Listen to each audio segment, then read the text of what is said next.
Bienvenue à toi sur le premier épisode On Scale Partner. Le concept sur cette chaîne, à partir de maintenant, c'est d'expliquer comment on a scalé nos clients.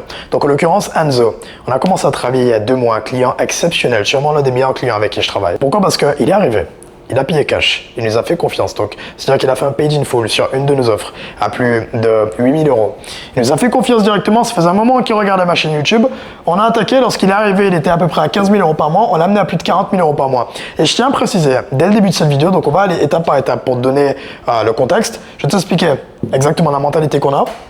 Comment il a pu nous découvrir, quelle est la stratégie et quelles sont les stratégies qu'on a pu mettre en place. Également, quelles sont les prochaines étapes, quels sont les objectifs, quels sont les standards, la vision avec son entreprise. Parce que je tiens à te donner du contexte, c'est le but dans HBS et c'est pour ça que le concept s'appelle On Scale Partner. C'est d'ailleurs le nom de l'entreprise actuellement, d'où les casquettes juste ici. On était partenaires et je traite ton business comme si c'était mon business. J'y donne de l'espace mental, comme si c'était mon activité pour m'assurer que nos clients aient les meilleurs résultats. Donc, pour te donner du contexte rapidement, quand je parle de 40 000, je ne parle pas de cash contracté, je ne parle pas de chiffre d'affaires, je parle de profit dans sa poche. Et je ne parle même pas de cash collecté en réalité. Pourquoi? Parce que beaucoup trop de personnes sur le marché français, et je le remarque, vont mettre en avant le cash contracté. Alors, il y a plusieurs mots qu'ils vont utiliser. Ils vont utiliser signé, contracté. Aussi, si ce n'est pas le cash contracté, dans le meilleur des cas, ils vont parler du cash collecté.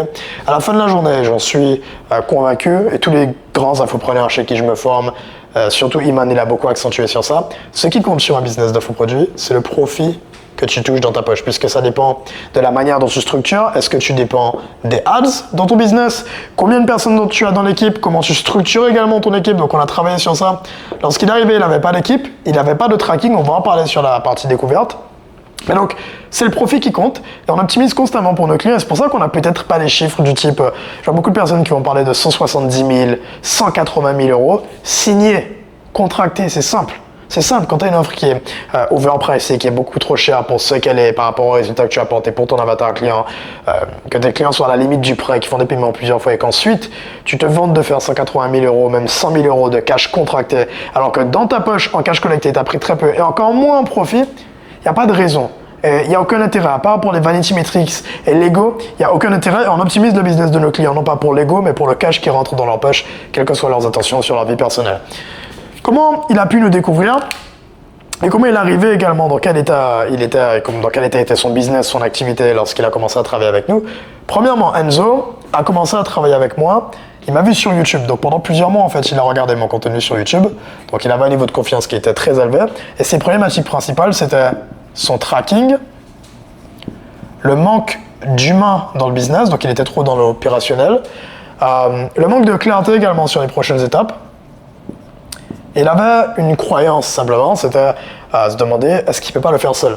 Donc simplement j'ai changé son angle là-dessus et maintenant il le comprend bien, puisque par rapport au scaling, à la vitesse à laquelle on l'a fait, la question c'est pas s'il peut le faire seul, la question c'est en combien de temps il va le faire seul. Donc je veux que même toi qui regardes cette vidéo avec ton activité de coaching, tu ne me payes pas pour est-ce que tu vas atteindre. Alors évidemment il y a des objectifs que tu pourras peut-être jamais atteindre sans mon aide, et c'est ok parce que c'est mon but, c'est mon travail d'accéder aux meilleures informations et de te donner accès à ces infos et d'être le pont entre les meilleurs, entre parenthèses le marché américain également et le marché français, et que tu puisses adapter et nuancer ces informations pour ta niche, ton marché et notre marché de façon plus générale en France. Donc, c'est pas une question seulement de est-ce que tu pourras atteindre l'objectif, c'est une question surtout de en combien de temps tu vas atteindre cet objectif. Enzo en est conscient, il me l'a clairement dit par rapport aux outils auxquels on lui a donné accès, il n'aurait pas atteint cet objectif en 2 mois. Il aura atteint l'objectif en peut-être 8 mois, 9 mois, même en 1 année, parce qu'il n'aurait pas été 100% dans le business et il n'aurait pas eu assez de clarté. Donc, les stratégies qu'on a mises en place pour régler son problème, premièrement, augmenter le niveau de standard sur son setting. Je vais t'expliquer ce que j'entends par augmenter le niveau de standard sur le setting. Lorsque tes setters ne sont pas compétents, je pense que tu as un problème simplement en setter qui ne sait pas envoyer de message, qui ne sait pas discuter, qui ne sait pas faire la conversation. Le problème avec les feedbacks que je viens de te faire, c'est qu'ils sont vachement flous. Je manque de clarté et c'est très difficile que ce soit de le motiver pour qu'il puisse mieux faire, tout comme c'est très difficile de recadrer parce que tu ne sais pas lorsqu'il fait mal. C'est trop subjectif. Souvent, ce qui se passe, et c'est ce qui se passe dans le business d'Enzo, c'est qu'il allait voir ses setters et disait oui, mais la conversation elle n'est pas bonne, pourquoi on n'a pas tant de call bookés, etc. Il se concentrait trop sur les conséquences d'un bon setting plutôt que sur les causes qui vont créer le bon setting, l'excellent setting qui va amener à avoir beaucoup d'appels. Donc, injection de cash. Il est arrivé, il m'a dit écoute, Hans, on a le YouTube, il y a plein de gens du YouTube qui viennent m'envoyer des messages sur Instagram et le setter soit il répond pas, soit il n'arrive pas à les convertir. Donc on a retiré le setter parce qu'on a identifié que c'était pas un A-player. Et je veux que tu comprennes, si tu es coach, toutes les personnes qui ne sont pas cohérentes avec l'objectif que tu vises doivent sortir de l'entreprise ou doivent être recadrées rapidement. Pourquoi? Parce que tu restes bloqué dans ton prisme actuel. Comme on gagne 20 000 euros par mois, c'est ok d'avoir un setter moyen qui se permet de répondre une fois sur deux. Dans tous les cas, à la fin de la journée, on va quand même prendre 20 000. Lorsqu'on vise 100 000 euros par mois et qu'on a un standard de 3 333 euros par jour, quand mon setter ne répond pas et que je n'ai pas de vente dans la journée, et j'ai perdu 3 000 euros. Lorsque tu le vois comme ça fait beaucoup plus mal mentalement et donc tu augmentes ton niveau de standard et tu baisses ton niveau de tolérance lorsqu'il s'agit de ton équipe. D'où le fait que je te disais, n'augmente pas les standards sur les conséquences, augmente les standards sur la qualité du travail. Je vais te donner des exemples de standards qu'on a fixés pour ces setters spécifiquement, qui ont fait une différence radicale. Par exemple, standard numéro 1 qu'on a fixé avec le setter, alors je vais l'écrire juste en bas, c'est la vitesse. Pas le droit de répondre en plus de 2 heures au message. Deuxième standard qu'on a fixé, c'est le tracking obligatoire. Troisième standard qu'on a fixé, c'est pas le droit au message duplicable. Ce que j'entends par message duplicable, c'est, imaginons que je te dise bonjour, donc je suis un prospect. Hello, ça va? Oui, j'ai vu ton compte, ça m'a intéressé. D'ailleurs, ça fait 2 mois que j'ai commencé l'e-commerce, donc c'est ça qu'Anzo apprend parce qu'il est un make money B2C. Ça fait 2 mois que j'ai commencé l'e-commerce, mais là avec les études, etc., c'est compliqué, j'ai pas le temps. Le setter il répond, ok, et c'est quoi ton objectif? Message duplicable. Ce message peut être copié, collé et envoyé à 100 personnes différentes. Le message ne rebondit pas spécifiquement d'une façon personnalisée sur la personne en face. Donc si le message peut être dupliqué, ça veut dire que c'est pas un bon message, ça veut dire que c'est pas un bon setting. Il faut de la personnalisation pour tout le monde. Et ensuite, dernier point, c'est l'interdiction de faire des pavés et l'interdiction de mettre 80% de son énergie sur les prospects pas qualifiés. Les pavés. Souvent, c'est ce qui se passe. On voit beaucoup cette erreur avec les setters. Ils vont envoyer des longs messages avec des virgules, avec des emojis. Évidemment, ça dépend de l'avatar. Si ton avatar a 40 à 50 ans, non pas que je critique les gens de 40 à 50 ans, mais ils ont une façon différente de s'exprimer sur les réseaux sociaux. Et par message. Quelqu'un de 20 ans à qui tu vas mettre une virgule, un point d'interrogation, un emoji qui pleure, ou un emoji, quel que soit l'emoji avec la petite goutte qui est gênée, ça fait pas sens. Il va voir que c'est un setter, on dirait même une intelligence artificielle. Donc c'est cette capacité à justement à faire des messages qui ne sont pas duplicables, à s'adapter, à miroiter le prospect en face et à éviter de faire des pavés et plutôt que d'envoyer un long message avec des virgules, de faire plusieurs petits textos. Hello, à part, plutôt que hello, j'espère que ça va, virgule non, hello, ça va? Pour l'interrogation, ensuite un autre texto, pas de pavé. Et ensuite, 80% d'énergie ne doit pas être passée sur les mauvais prospects. Souvent, c'est ce qui se passe, et on le voit. Les mauvais clients te prennent plus d'espace mental que les bons clients. C'est la même chose dans ton sitting. Les mauvais leads, qui sont dubitatifs, vont prendre beaucoup de temps et au final, le panier moyen sera très faible, la LTV sera très faible, la conversion sera très faible, plutôt que les bons clients, et on oublie de placer notre espace mental sur eux. Donc, c'est identifier qu'est-ce que bon client et lui fixer de façon très claire qu'est-ce que bon client et placer 80% de l'espace mental, du temps et de l'énergie sur ce type de prospect avec qui on veut travailler. Ensuite, deuxième point pour Anzo, c'est un meilleur tracking. Ce que j'entends par meilleur tracking, c'est que c'est pas simplement traquer. Effectivement, il ne traquait pas dans le business, donc je lui ai donné les outils pour traquer. On a un logiciel auquel on donne accès à nos clients qui te permet de savoir exactement qui sont les leads et quelles vidéos ils ont liké. Combien de fois ils ont commenté sur tes vidéos? Combien de fois ils visitent ton profil Instagram? Est-ce qu'ils ont déjà reçu des messages? Quel est le cash par vue entre le nombre de vues que tu as fait sur YouTube et le cash que tu encaisses? Donc, nos clients ont accès à la meilleure data du marché. Je te le dis en toute humilité, personne n'a accès à autant d'informations. Tous tes concurrents, alors, du coup, toi compris dedans, si tu ne travailles pas encore avec nous, mais tous tes concurrents qui sont sur le marché, ils traquent sur Google Sheet. Ça donne pas envie de traquer. C'est désagréable de traquer sur Google Sheet, soyons honnêtes. Souvent, tu dois placer un humain parce que c'est pas automatisé. Et souvent, tu le fais pas. Donc, tu manques de clarté en conséquence sur le business. C'est le point qui lui manquait, c'était le manque de clarté. Donc, ce qu'on a mis en place, tracking de son cash par vue, parce que sa source de revenus principale, c'est YouTube. Donc, on a optimisé pour qu'il puisse connaître son cash par vue et pour qu'il puisse voir les vidéos qui lui ont rapporté le plus d'argent durant les derniers mois. On a connecté les vidéos qui lui ont rapporté le plus d'argent à son formulaire d'onboarding et grâce à la data, parce qu'on sait et on a su exactement pourquoi ses clients le payaient lui spécifiquement, humainement parlant, sur son offre, quels étaient les doutes, quelles étaient les croyances, sur une échelle de 1 à 10, à quel point ses clients étaient motivés à le payer. En tout cas, on a pris de la data et on a envoyé un formulaire à Google Form à tous les clients qui l'ont payé.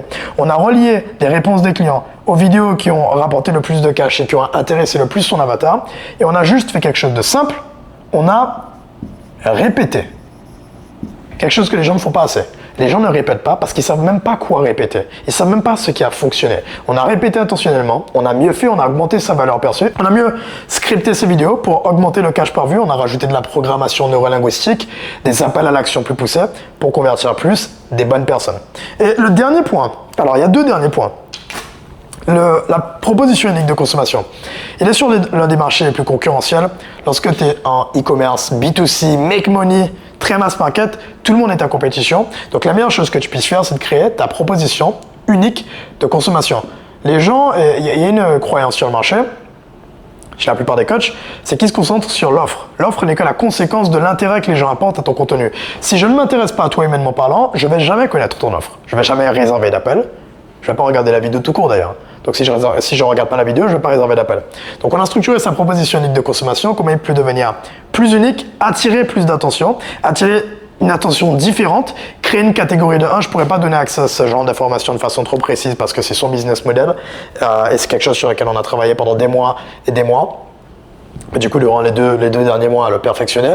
Mais donc juste se différencier et intentionnellement trouver une dream team sur le marché américain de gens dont ils pouvaient s'inspirer. Et également regarder les éléments différenciant des personnalités en France et comment il peut aller à l'opposé de ces personnes.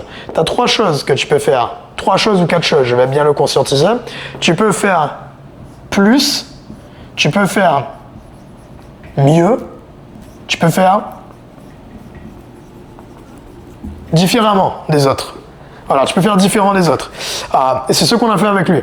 Et donc ça lui a permis d'attirer plus d'attention et donc de ne plus être comparé, de créer une catégorie de 1. Si tu es encore comparé aux autres, c'est que tu n'es pas assez intentionnel sur ton marketing. Si on te dit je vais comparer à tes concurrents, si on te dit ça en appel, tu n'as pas un problème de closing, ton closer est sûrement compétent, tu es sûrement compétent en closing, tu es juste incompétent ou pas assez intentionnel sur ton marketing.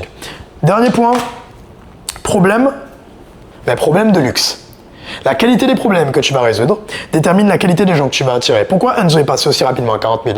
Parce qu'il n'a pas attiré plus de visibilité, il a attiré plus de bonne visibilité, il n'a pas attiré plus de clients, il a attiré plus d'argent par client. On a augmenté ses prix, les prix ont quasiment doublé également, je ne vais pas divulguer ces prix, on ne peut pas donner accès à ce genre d'informations, mais les prix ont doublé et problème de luxe. Si je parle de management, j'attire des personnes qui ont besoin d'une équipe. Donc j'attire pas un débutant à 7 000 € par mois qui peut tout faire seul. J'attire quelqu'un qui a les conséquences d'avoir trop de clients, d'avoir trop de visibilité, d'avoir trop d'appels bookés. T'as pas besoin de closer si t'as pas d'appel. T'as pas besoin de CSM si t'as pas de clients. T'as pas besoin de head of content si t'as pas des responsabilités sur ton contenu. Donc lorsque je cible les problèmes que je viens résoudre, je cible en conséquence les gens sur mon contenu. Et c'est le dernier point, c'est les problèmes de luxe. Dans sa niche, quels sont les problèmes de quelqu'un qui a un minimum de budget pour le payer, que ce soit 6, 8, 20 000 €, je te donne des prix au hasard pour que tu n'aies pas une idée du pricing de son offre, quel que soit le prix. Des gens qui ont le budget pour payer cash sur son offre, tout comme lui a payé cash, m'a fait confiance et a pu avoir des résultats comme celui-ci. Et la prochaine étape, c'est qu'on puisse scaler son activité. À minimum, 100 000 € de profit dans sa poche et retenez bien, parce que je suis un homme de parole. Regardez, retenez bien, je rigole parce que je sais à quel point j'ai hâte qu'on puisse refilmer une vidéo. Je serai directement avec lui. Il est en Andorre, je serai directement avec lui. On va filmer une vidéo où je l'aide et on va faire le point où il a validé un mois 100 000 € de cash collecté dans sa poche et qu'on puisse la mettre dans une autre dimension. Avec ça en tête, n'hésite pas si tu as des questions. Prends le temps de réserver un appel sur le lien en description de cette vidéo. Et je sais que ce genre de vidéo t'apporte de la valeur. Je sais qu'on finira par travailler ensemble. Soyons honnêtes, entrepreneur, tu es au bottom of funnel de mon tunnel. Il y a le top of funnel avec Instagram, le middle of funnel avec la chaîne YouTube. Cette chaîne secondaire, c'est la chaîne pour les personnes qui veulent acheter, qui veulent prendre une décision. Si tu as le moindre d'autres questions, ne reste pas à réfléchir dans ton cerveau. C'est le but. Réserve un appel, que ce soit avec moi ou avec mon bras droit. On va pouvoir faire le point sur les questions que tu as, t'apporter de la valeur, comprendre encore plus ton profil, te dire clairement si on peut t'aider ou pas, plutôt que tu continues à te poser la question, histoire que tu puisses, même si tu compares, etc., dans ta tête par rapport à des offres ou quoi que ce soit, viens, gagne de la clarté directement là-dessus, et histoire qu'on puisse aller chercher une autre dimension et que tu arrêtes de perdre de l'argent et en conséquence du temps. À très vite. Ciao, ciao.